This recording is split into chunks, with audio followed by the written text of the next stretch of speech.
Musuh yang tak pernah kamu curigai. Bayangkan kamu sedang duduk di tempat yang tenang. Tidak ada gangguan, tidak ada orang lain. Tapi anehnya, kamu tetap merasa resah. Seolah ada sesuatu yang berjalan di dalam dirimu, menuntut perhatian, mengusik ketenangan, dan membisikkan berbagai kemungkinan buruk yang belum tentu terjadi. Itu bukan dunia luar yang membuatmu lelah. Itu adalah pikiranmu sendiri. Inilah yang sering dilupakan banyak orang. Musuh terbesar dalam hidup ini bukan orang yang menyerang kita dari luar, melainkan sesuatu yang terus menggerogoti kita dari dalam. Bukan pukulan yang kita terima dari kehidupan, tetapi tafsiran kita terhadap pukulan itu. Bukan keadaan yang menghancurkan, tetapi narasi yang kita bangun tentang keadaan itu. Jika kamu menemukan video ini hari ini, itu bukan kebetulan. Bisa jadi, ini adalah waktu di mana kamu mulai menyadari bahwa ada yang tidak beres di dalam dirimu. Bukan karena kamu rusak, bukan karena kamu lemah, tapi karena selama ini kamu terlalu sibuk menghadapi dunia, dan lupa meninjau siapa yang sebenarnya mengendalikan hidupmu dari dalam. Kita hidup dalam zaman di mana semua hal ingin cepat. Segalanya harus instan, harus segera selesai, harus segera diketahui. Akibatnya, kita jarang duduk dan bertanya, siapa yang mengarahkan cara berpikir kita? Apakah aku memimpin pikiranku, atau justru aku yang dipimpin olehnya? Dan lebih dalam dari itu, apakah pikiranku benar-benar bekerja untukku, atau sebenarnya sudah menjadi musuh yang tersembunyi?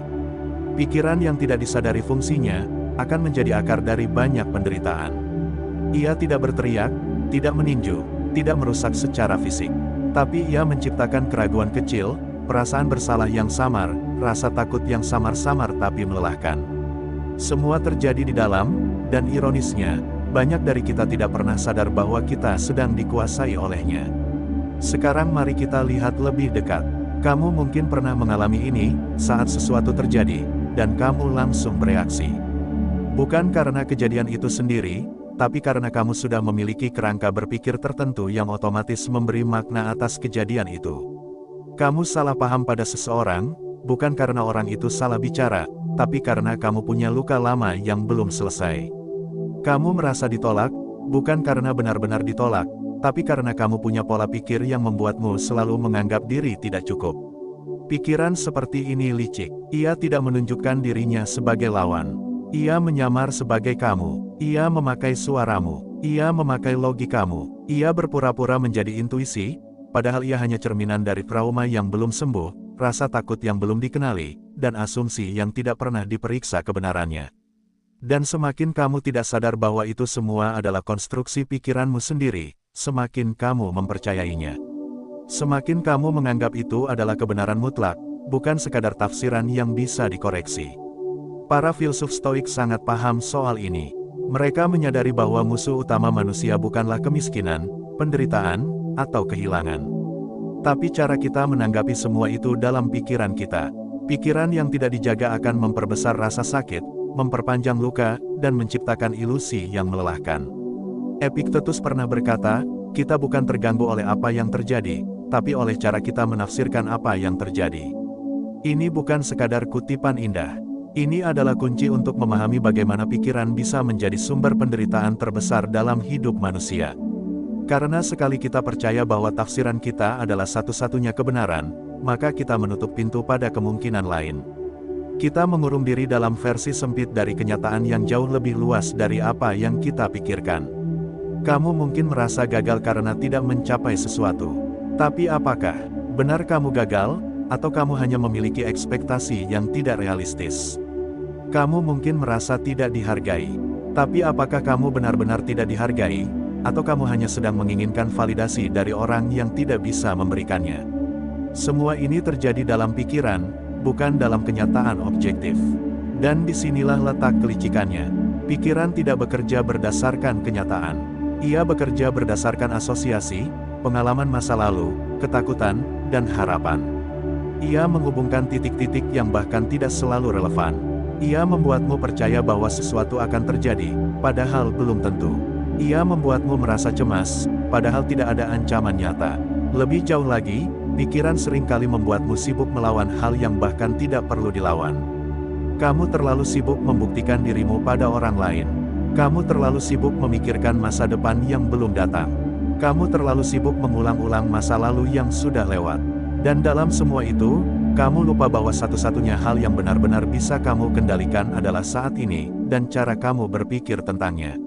Lalu muncul pertanyaan besar, apakah kita bisa mengendalikan pikiran? Jawaban pendeknya, bisa, tapi bukan dengan cara menghilangkannya. Bukan dengan melawannya secara agresif. Tapi dengan mengamati, memahami, dan memimpin arah geraknya. Pikiran bukan sesuatu yang bisa dibunuh, tapi bisa dijinakkan. Bisa diarahkan, bisa digunakan sebagai alat, bukan dibiarkan menjadi tuan. Inilah kenapa kesadaran sangat penting. Karena hanya dengan sadar kita bisa tahu mana yang benar-benar perlu dipikirkan, mana yang hanya sampah mental yang perlu dilewatkan. Dengan sadar, kita tidak menolak pikiran, tapi juga tidak larut di dalamnya. Kita menjadi pengamat yang jernih, bukan korban yang terombang-ambing. Dan ini tidak mudah, tapi bukan berarti tidak mungkin. Sama seperti otot, pikiran juga bisa dilatih. Bukan untuk menjadi kosong, tapi untuk menjadi terfokus. Bukan untuk menghindari masalah, tapi untuk tidak mengacaukan diri sendiri sebelum masalahnya datang. Bayangkan seorang prajurit yang sedang menjaga gerbang. Ia tidak bisa menghentikan semua orang yang datang, tapi ia bisa memilih siapa yang diizinkan masuk. Begitu juga dengan pikiran. Kita tidak bisa menghentikan semua pikiran yang muncul, tapi kita bisa memilih mana yang diberi ruang, dan mana yang dilewatkan begitu saja. Itulah disiplin mental yang dilatih oleh para stoik. Dan itu juga yang bisa kita mulai hari ini. Kita akan masuk ke bagian kedua. Tapi sebelum itu, tanyakan ini pada dirimu, selama ini, apakah aku memimpin pikiranku, atau justru aku hanya mengikutinya tanpa sadar? Kalau kamu mulai merasa ada yang perlu diperbaiki di sana, maka kamu sudah berada di jalur yang benar.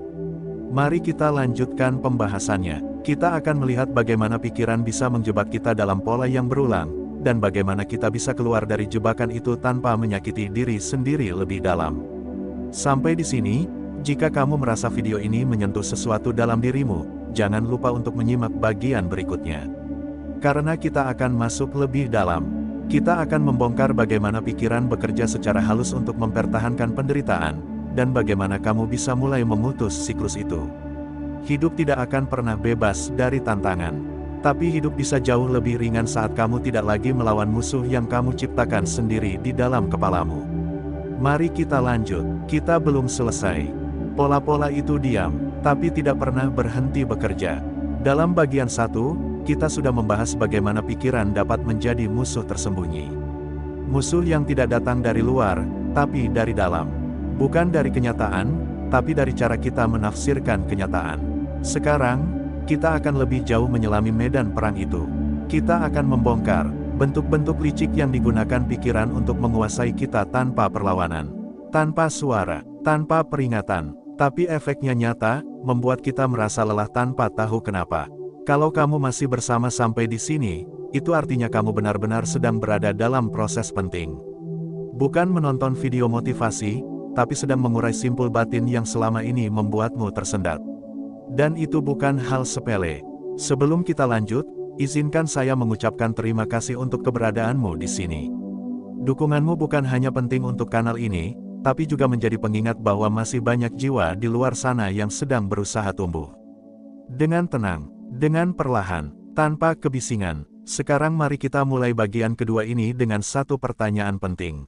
Apa sebenarnya yang membuat pikiranmu begitu kuat dalam menciptakan penderitaan? Jawabannya bukan karena pikirannya sendiri, tapi karena kamu tidak menyadari polanya. Dan karena tidak sadar, kamu hidup di dalamnya, alih-alih memimpin darinya. Mari kita bahas beberapa pola pikir berulang yang paling sering menjebak manusia. 1. Pola overthinking, ketika kamu percaya bahwa berpikir lebih banyak adalah jalan keluar. Overthinking sering dianggap sebagai tanda kepedulian. Padahal, yang terjadi sebenarnya bukan kepedulian, tapi kehilangan kendali atas pikiran. Kamu bukan sedang menganalisis untuk menemukan solusi, melainkan sedang berputar-putar di dalam labirin tanpa pintu keluar. Overthinking terjadi karena otakmu berasumsi bahwa lebih banyak berpikir sama dengan lebih banyak kepastian. Tapi pada kenyataannya, berpikir berlebihan justru menumpulkan intuisi. Ia membuatmu melihat masalah di mana tidak ada masalah.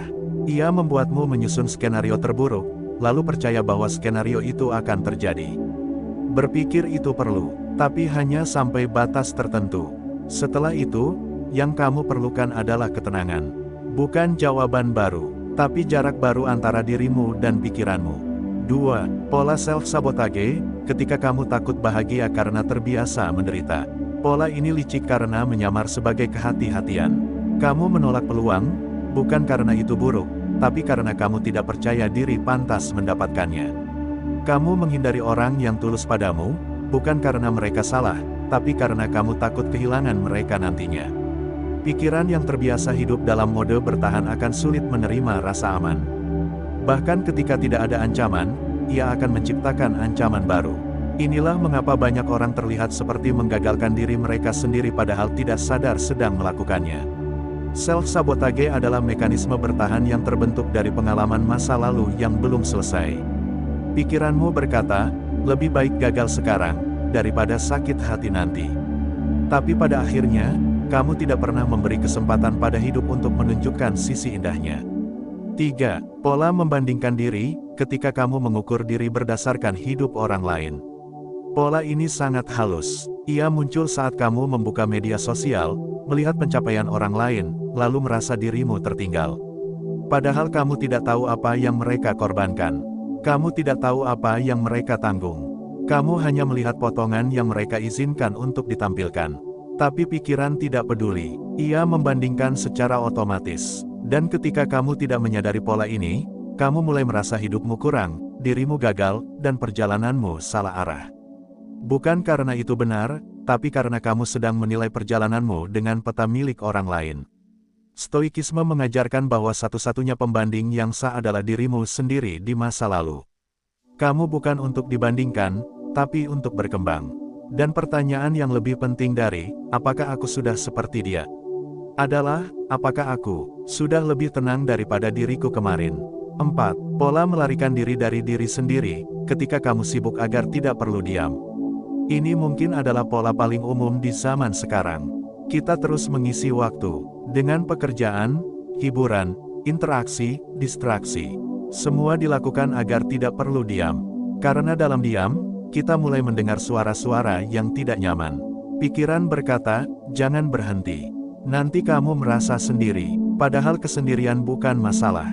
Ketidakmampuan menghadapi suara di dalam kepala, itulah masalahnya. Dan selama kamu terus melarikan diri, kamu tidak pernah belajar untuk duduk dengan pikiranmu. Tidak pernah belajar bahwa kamu bisa mengamati pikiran tanpa harus percaya padanya.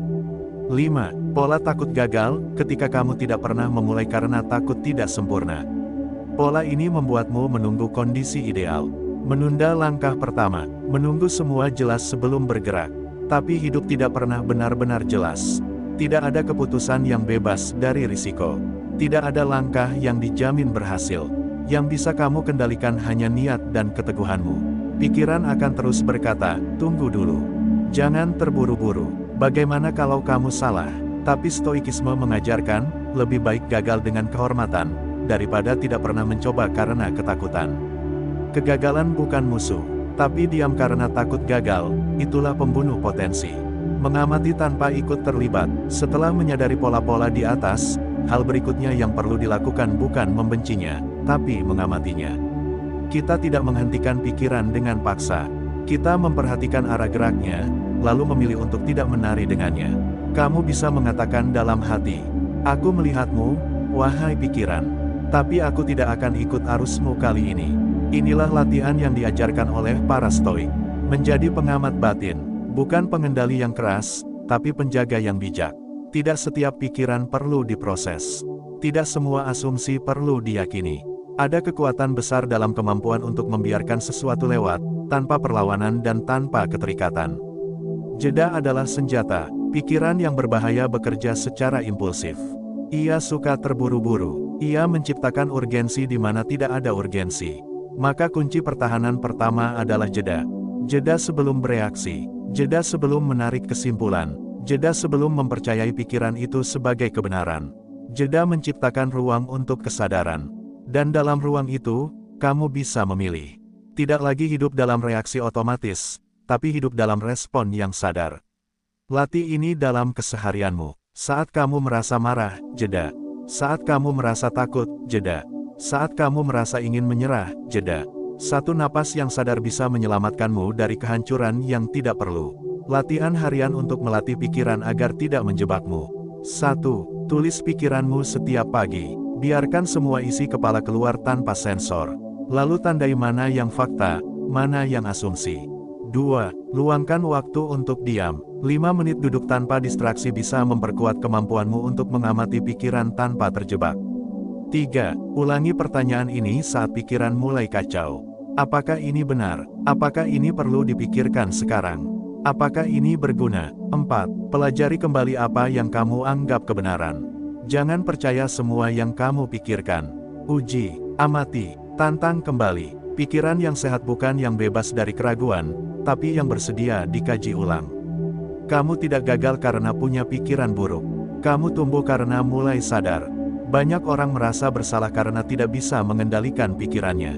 Padahal bukan itu tujuan dari kesadaran. Kamu tidak harus menghapus semua pikiran buruk. Kamu hanya perlu menyadari bahwa kamu bukan pikiranmu. Kamu adalah kesadaran yang mampu memutuskan untuk tidak mengikuti suara-suara yang menyesatkan. Kesadaran itulah yang akan menjadi perisai saat pikiran mencoba memanipulasi. Dan semakin sering kamu sadar, semakin lemah cengkeraman pikiran atasmu. Kamu mulai hidup sebagai pemimpin, bukan korban. Sebagai pemegang arah, bukan penumpang. Dan inilah momen pentingnya, momen ketika kamu menyadari bahwa musuh itu bukan untuk dilawan dengan kebencian, tapi untuk dipahami dengan kejernihan. Di bagian ketiga nanti, kita akan berbicara lebih praktis tentang bagaimana menjadikan pikiran sebagai alat, bukan sebagai tuan. Kita akan melatih cara berpikir yang jernih, logis, dan tidak terjebak pada permainan asumsi dan perasaan yang meledak-ledak. Kita akan bangun fondasi ketenangan batin yang kokoh. Bukan dari motivasi semu, tapi dari kebijaksanaan sederhana. Kalau kamu sudah sampai di bagian ini, berarti jiwamu sedang bersiap menjadi lebih tenang. Jangan berhenti sekarang, kita masih akan melangkah lebih dalam.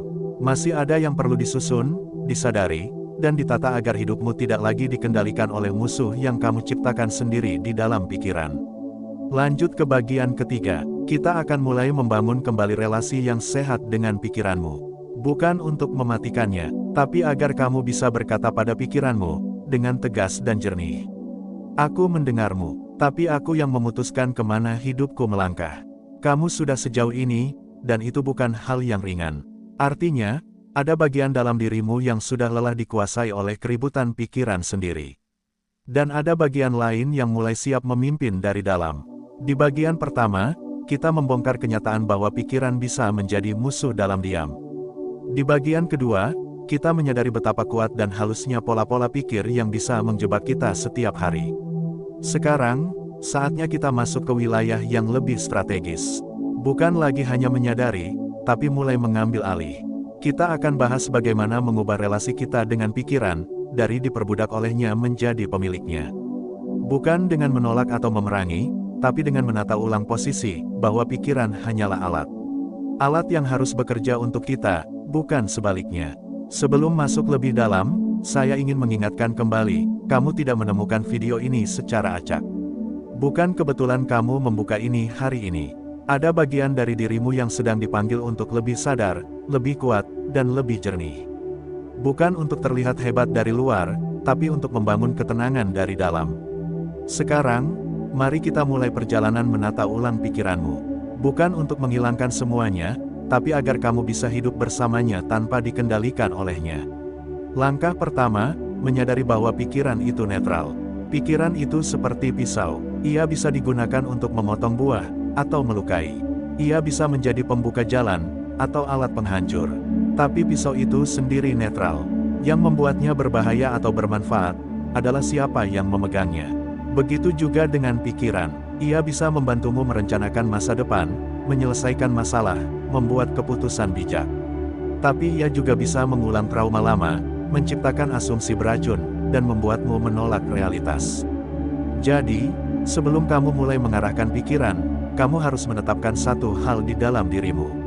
Pikiran bukan diriku, ia hanyalah alat bantu yang aku miliki. Ketika kamu melepaskan identitas dari isi pikiranmu, kamu mulai menciptakan jarak. Dan dalam jarak itu, kamu punya ruang untuk mengarahkan. Langkah kedua, melatih kejernihan dalam berpikir. Banyak orang berpikir keras, tapi tidak berpikir jernih. Mereka menumpuk logika di atas emosi yang belum selesai. Mereka membangun argumen untuk membenarkan luka, bukan untuk mencari kebenaran. Stoikisme melatih satu hal, mendasar, berpikir jernih. Jernih bukan berarti dingin, tapi berarti rasional, terukur, dan terbebas dari ledakan impulsif. Cara melatihnya sederhana, tapi butuh disiplin. 1. Tunda reaksi. Jangan terburu-buru menilai situasi. Tahan selama beberapa menit sebelum menyimpulkan. Pikiran akan tergoda untuk langsung menyimpulkan, tapi kamu punya pilihan untuk menunggu. 2. Ajukan pertanyaan kepada pikiranmu. Apakah ini benar? Apakah ini penting? Apakah ini bisa kubuktikan? 3. Tuliskan alur pikiranmu. Pikiran yang diputar di kepala akan terasa berisik. Tapi ketika ditulis, kamu bisa melihat logikanya. Kadang, saat kita menuliskannya, kita langsung sadar bahwa apa yang kita takutkan atau khawatirkan sebenarnya tidak rasional. Kejernihan bukan tentang tahu segalanya, tapi tentang berani melihat kenyataan apa adanya tanpa tambahan narasi yang tidak perlu. Langkah ketiga, menata ulang dialog internal.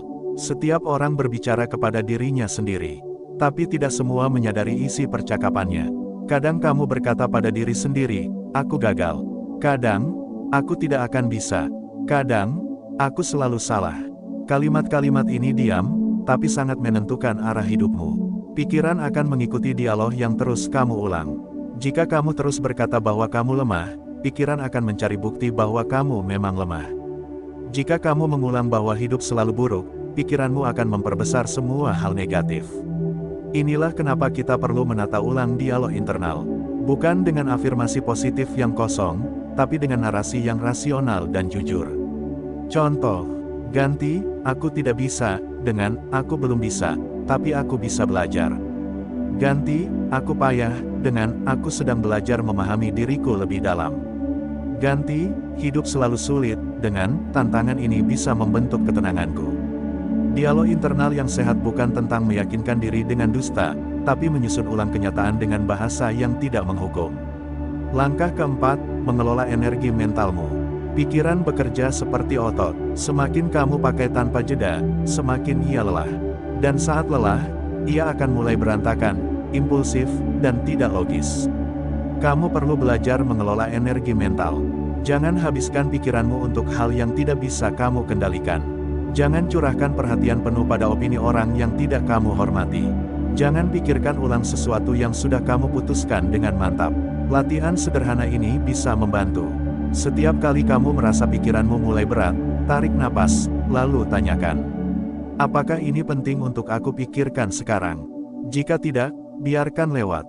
Buat waktu tanpa pikiran, matikan layar, matikan suara, duduk saja, perhatikan napas. Tidak harus meditasi, cukup hening, karena dalam keheningan, pikiran akan belajar tidak harus terus bergerak. Beri pikiranmu bahan yang sehat. Seperti tubuh, pikiran juga butuh nutrisi. Hindari berita yang menegangkan, konten yang membuat iri, percakapan yang melelahkan. Pilih bacaan, tontonan, dan pergaulan yang membantu pikiranmu berpikir jernih dan sederhana. Langkah kelima, menyusun prinsip pribadi untuk menyaring pikiran. Dalam Stoikisme, ada prinsip yang digunakan untuk menyaring apakah sesuatu pantas untuk dipikirkan atau tidak. Prinsip ini disebut dichotomy of control, atau dua wilayah, yang bisa kamu kendalikan, dan yang tidak. Pikiran yang sehat hanya bekerja dalam wilayah yang bisa dikendalikan. Sisanya dilepaskan. Kamu bisa menyusun prinsip pribadi seperti ini.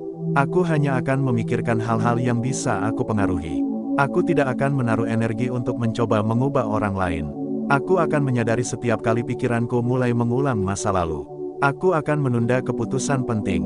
Ketika emosiku sedang tidak stabil, aku akan berbicara pada diriku sendiri dengan hormat dan jernih. Prinsip ini akan menjadi pagar mental. Ketika pikiranmu mulai liar, kamu bisa kembali pada prinsip ini. Dan dari sanalah ketenangan dibangun. Langkah keenam, belajar menikmati diam. Diam bukan kekosongan. Diam adalah tempat di mana pikiran berhenti melawan. Tempat di mana kamu bisa bernafas tanpa harus memikirkan apapun. Tapi diam juga menakutkan bagi mereka yang belum berdamai dengan isi kepalanya. Cobalah duduk diam tanpa ponsel, tanpa distraksi. Perhatikan napasmu, rasakan detak jantung, dengarkan suara di sekitarmu, dan perhatikan pikiranmu seperti awan lewat di langit.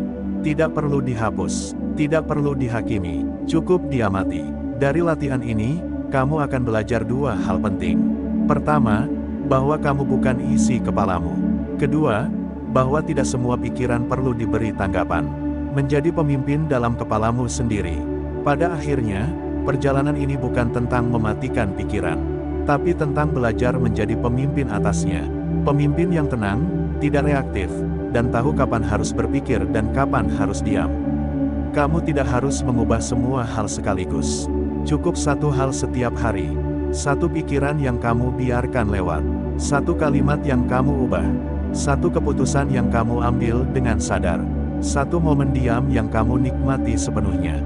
Karena dari hal kecil, struktur batinmu akan mulai berubah. Dan kamu akan mulai merasakan bahwa pikiranmu bukan lagi musuh yang mengendalikanmu, tapi alat yang kamu arahkan dengan tenang. Di bagian akhir nanti, kita akan merangkum semua ini. Kita akan menyusun kembali bagaimana cara hidup yang lebih damai dengan pikiran yang jernih. Bukan karena kamu tidak punya masalah, tapi karena kamu tidak lagi menciptakan masalah tambahan dari dalam. Kalau kamu sudah sejauh ini, aku ingin kamu tahu satu hal, proses ini bukan hal biasa. Tidak banyak orang yang mau duduk dan melihat isi kepalanya sendiri dengan jujur. Tapi kamu melakukannya, dan itu menandakan satu hal, kamu sedang tumbuh, secara sunyi dan mendalam. Jalan pulang ke kedamaian dalam pikiran. Terima kasih telah bertahan sejauh ini. Jika kamu masih mendengarkan hingga bagian akhir ini, itu bukan kebetulan. Ini adalah panggilan batin untuk sesuatu yang lebih dalam dari sekadar mendengarkan narasi. Ini adalah pertemuanmu dengan dirimu sendiri. Sebuah refleksi yang selama ini mungkin kamu tunda. Tapi hari ini, kamu berani tinggal. Kamu memilih untuk tidak melarikan diri dari pikiranmu, meski kamu tahu betapa liciknya ia bisa memainkan segalanya. Dan itu adalah langkah penting yang tak semua orang berani ambil. Jadi, mari kita tenangkan sebentar napasmu. Tarik perlahan, dan buang. Karena kali ini kita tidak sedang melawan pikiran. Kita sedang menyadari bahwa kita bukanlah pikirannya. Kita adalah pengamatnya. Setelah 3 bagian sebelumnya membedah bagaimana pikiran menjadi musuh paling licik, kini waktunya kita bertanya, kalau musuhnya adalah pikiran itu sendiri, lalu siapa sebenarnya aku yang sedang melawan? Jawaban atas pertanyaan ini bukan hanya filosofis, tetapi juga praktis. Karena begitu kamu sadar siapa dirimu yang sejati, kamu tidak lagi tunduk pada permainan mental yang melelahkan. Kita bukan suara-suara yang ada di kepala. Kita adalah kesadaran yang menyadari adanya suara-suara itu. Ketika kamu sedang cemas, kamu merasa seperti dirimu adalah kecemasan itu.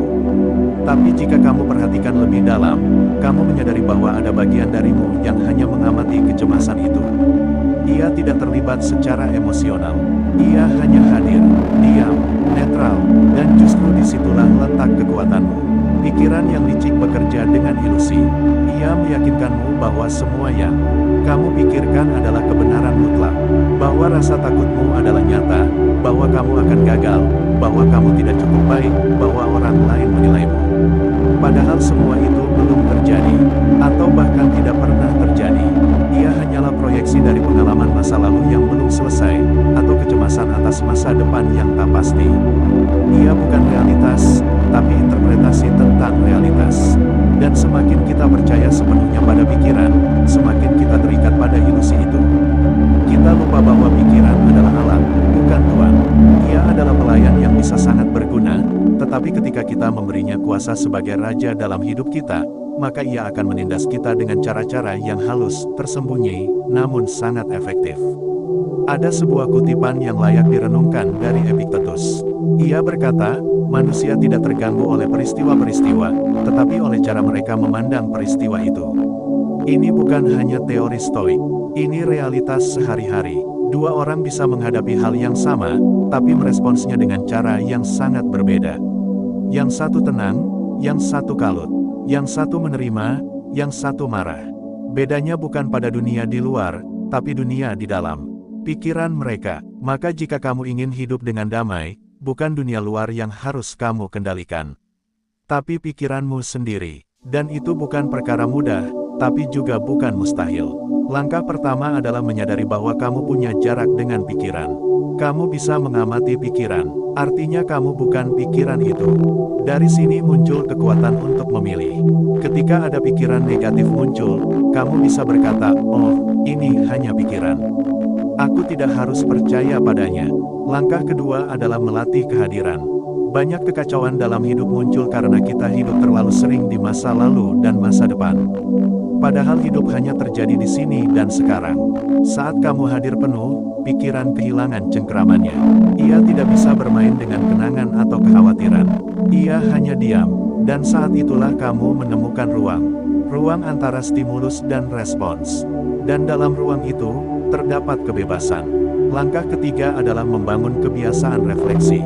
Ini yang dilakukan oleh para filsuf Stoik setiap malam.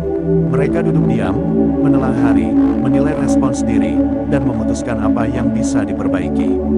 Tidak dengan penyesalan, tapi dengan kejujuran. Karena hanya dengan melihat pikiran secara jernih, kita bisa belajar dari kesalahan, tanpa membenci diri sendiri. Langkah keempat adalah merawat batin. Pikiran yang licik muncul bukan dari ruang kosong. Ia tumbuh dari tanah yang tidak dijaga. Ketika kamu lelah, kurang tidur, stres, tidak punya waktu untuk diam, maka pikiran menjadi liar. Maka kamu perlu merawat tubuh, tidur cukup, makan dengan sadar, bergerak, bernafas. Karena tubuh dan pikiran tidak terpisah. Mereka saling menguatkan atau saling menghancurkan. Langkah kelima adalah membatasi asupan.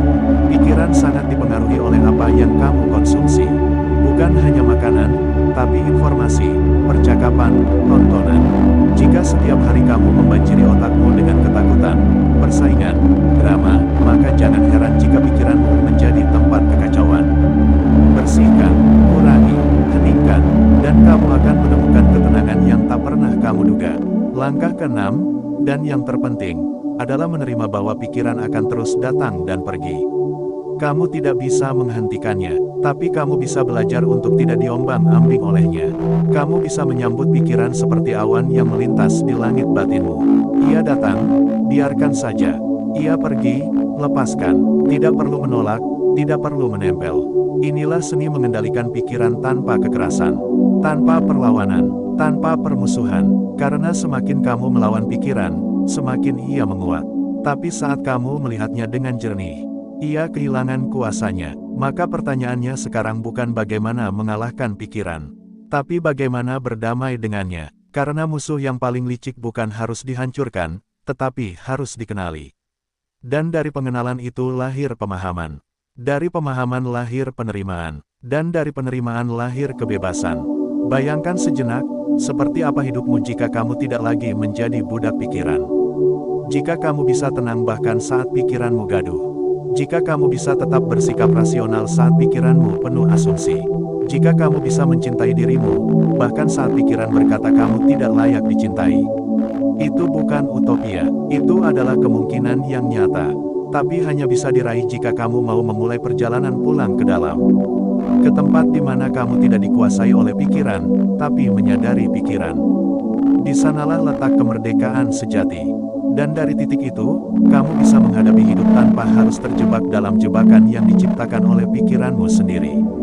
Kamu tidak lagi dikendalikan oleh ketakutan, penyesalan, atau harapan kosong. Tapi berdiri kokoh dalam kesadaran, keheningan, dan kejernihan. Jadi jika hari ini kamu merasa letih, kacau, takut, atau bingung, ingat satu hal ini, kamu bukan rusaknya dunia di luar. Kamu sedang tertipu oleh dramanya pikiran di dalam. Dan begitu kamu menyadari itu, kamu tidak lagi harus mempercayai semuanya. Kamu cukup diam, hadir, dan melihat dari kejauhan. Pikiranmu bisa menjadi teman, bisa menjadi pelayan, bisa menjadi alat.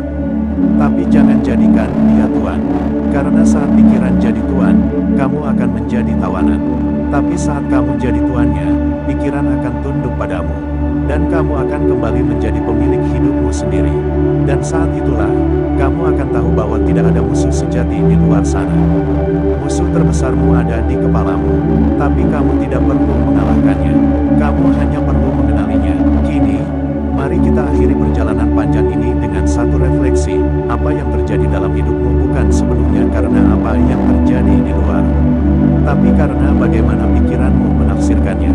Dan jika kamu ingin kedamaian, bukan dunia yang harus kamu ubah, tapi pikiranmu sendiri. Terima kasih telah menyimak sampai akhir. Jika kamu merasa narasi ini menyentuh, bermanfaat, atau membuka kesadaranmu sedikit saja, jangan simpan sendiri. Sebarkan ke orang-orang yang kamu sayangi. Mungkin mereka juga sedang butuh jalan pulang dari keramaian pikirannya sendiri. Karena kita semua sedang mencari hal yang sama, kedamaian, kejelasan, dan kebebasan batin.